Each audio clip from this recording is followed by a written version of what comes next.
Hello दोस्तों, आप लोग कैसे हैं। आशा है कि आप लोग अच्छे ही होंगे। चलिए आज हम रीतिकालीन जो कवि हैं उनकी रचनाओं के बारे में पढ़ेंगे। ठीक है, चलिए।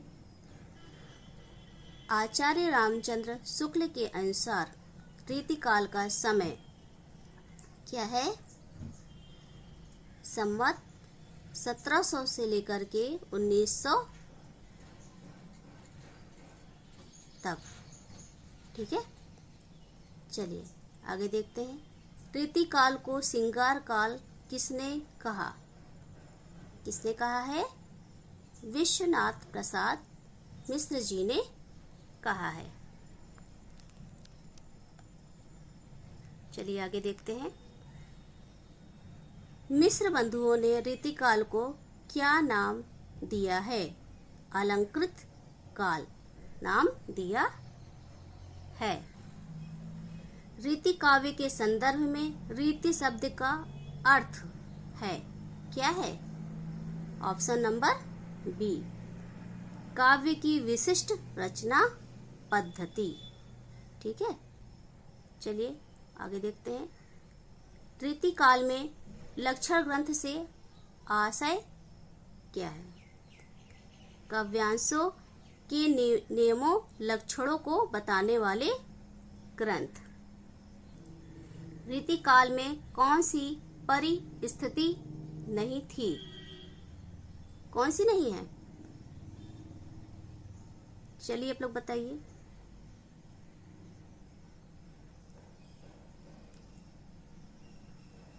भक्ति भावना का व्यापक प्रचार प्रसार। ठीक है।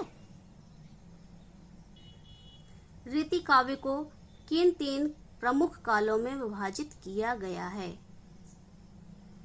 कौन से हैं? रीति सिद्ध, रीति मुक्त और रीतिबद्ध। ऑप्शन नंबर बी सही होगा। ठीक है। रीति सिद्ध काव्य का तात्पर्य क्या है? ऑप्शन नंबर डी, काव्य रीति की सिद्ध कराने वाला काव्य जिसके अभाव में सच का अर्थ नहीं जाना जा सकता। ठीक है। निम्नलिखित में से कौन रीतिबद्ध कवि नहीं है? कौन नहीं है? घनानंद। रीति काल में आचार्य कवि किसे कहा गया है? किसे कहा गया है? ऑप्शन नंबर ए, जिन्होंने लक्षण ग्रंथों की रचना की। बिहारी रीतिकाल के किस कोटि के कवि हैं? ऑप्शन नंबर ए, रीति सिद्ध। ठीक है। निम्नलिखित में से कौन सा कवि रीति मुक्त है? कौन सा है? Ghananand. Option number D. Acharya Chintamani की रस विलास रचना का मुख्य विषय है। कौन सा है? रस की शास्त्रीय विवेचन। ठीक है, ऑप्शन नंबर ए। निम्नलिखित में से कौन रीति मुक्त कवि नहीं है? तो कौन नहीं है? बिहारी नहीं है।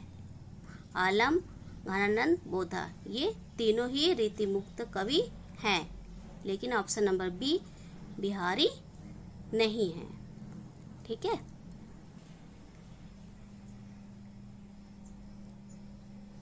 रीतिकाल के किस कवि को कठिन काव्य का प्रेत कहा जाता है? किसे कहा जाता है?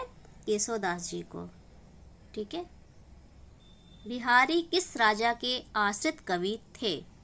महाराज जय सिंह के। रीतिकाल के किस कवि के दोहों में गागर में सागर भरा हुआ है? बिहारी। रीतिकाल में काव्य रचना का मुख्य प्रयोजन था। ऑप्शन नंबर ए, काव्य को कला के रूप में प्रतिष्ठित करना।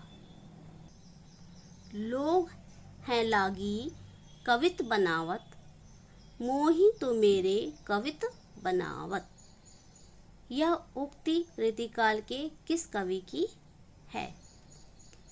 किसने लिखा है? घनानंद से है। ठीक है, आज के लिए इतना ही। आपको अगर मेरे प्रश्न अच्छे लगे हों तो कमेंट में लिखिएगा और ज़्यादा से ज़्यादा लोग पास शेयर कीजिएगा। अगर आप नए हैं तो सब्सक्राइब कीजिएगा। ठीक है, आगे की वीडियो आपको बाद में मिलेगी। चलिए फिर मिलते हैं। Thank you.